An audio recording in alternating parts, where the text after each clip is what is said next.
Good morning दोस्तों। आज अपन सीखने वाले हैं या समझने वाले हैं कि ये जो ब्लॉक डायग्राम्स रहते हैं बड़े बड़े, उसको खाली सिंगल ब्लॉक डायग्राम में कैसे कन्वर्ट करना है using block diagram reduction technique.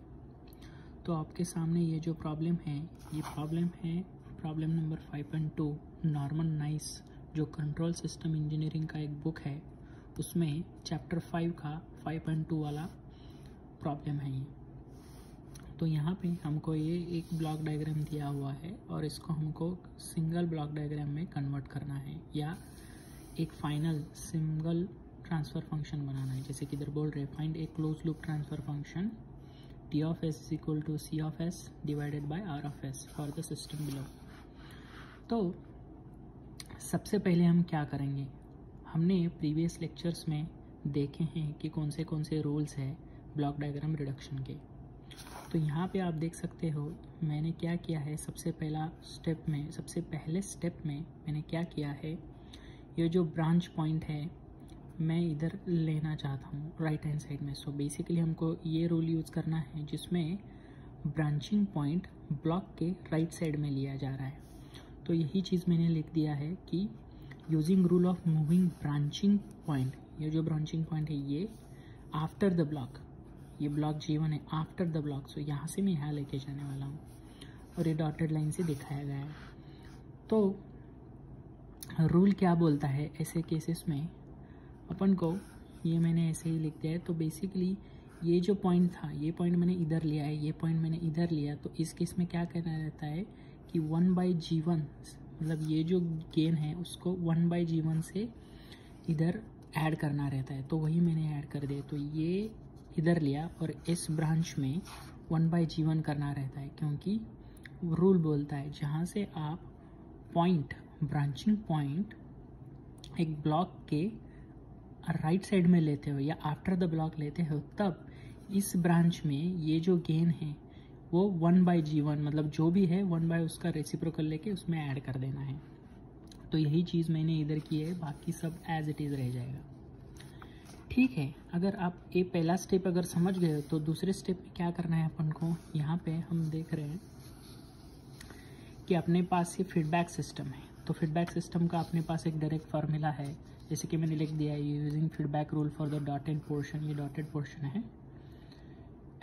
तो इसमें क्या रहता है, ये वाला गेन डिवाइडेड बाय 1 प्लस इन दोनों की मल्टीप्लिकेशन रहती है, राइट।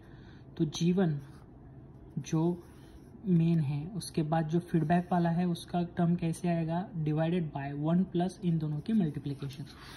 तो वही चीज़ मैंने इधर की है, जैसे कि G1 पहले लिया डिवाइडेड बाय 1 प्लस इन दोनों की मल्टीप्लिकेशन जो है G1H1। बाकी सब चीज़ें एज इट इज़ रह जाएंगी।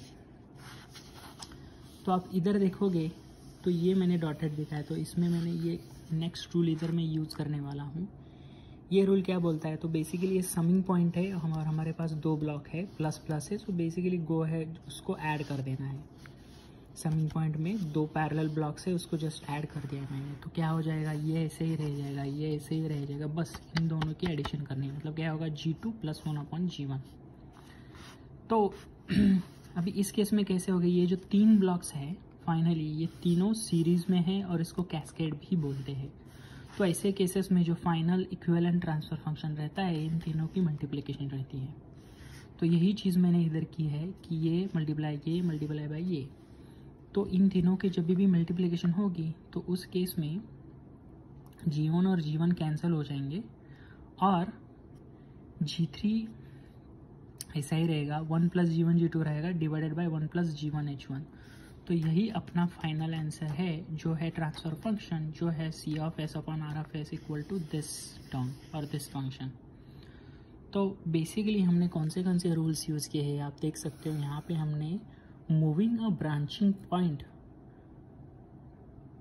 Towards right hand side of A block, ये पहला रूल यूज़ किया।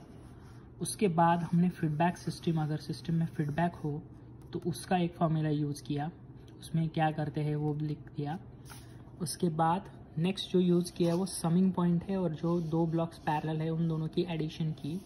और फाइनली जब 3 ब्लॉक डायग्राम्स सीरीज़ में है तो इन तीनों की मल्टीप्लिकेशन होती है, तो वही, तो ये हमने रूल्स यूज़ करके ये अपना फाइनल ट्रांसफ़र फंक्शन निकाला। तो मैं यहाँ पे ये लेक्चर क्लोज़ करना चाहूँगा। अगर आपको कोई डाउट्स है तो कमेंट्स में लिख के बता दीजिए। Thank you.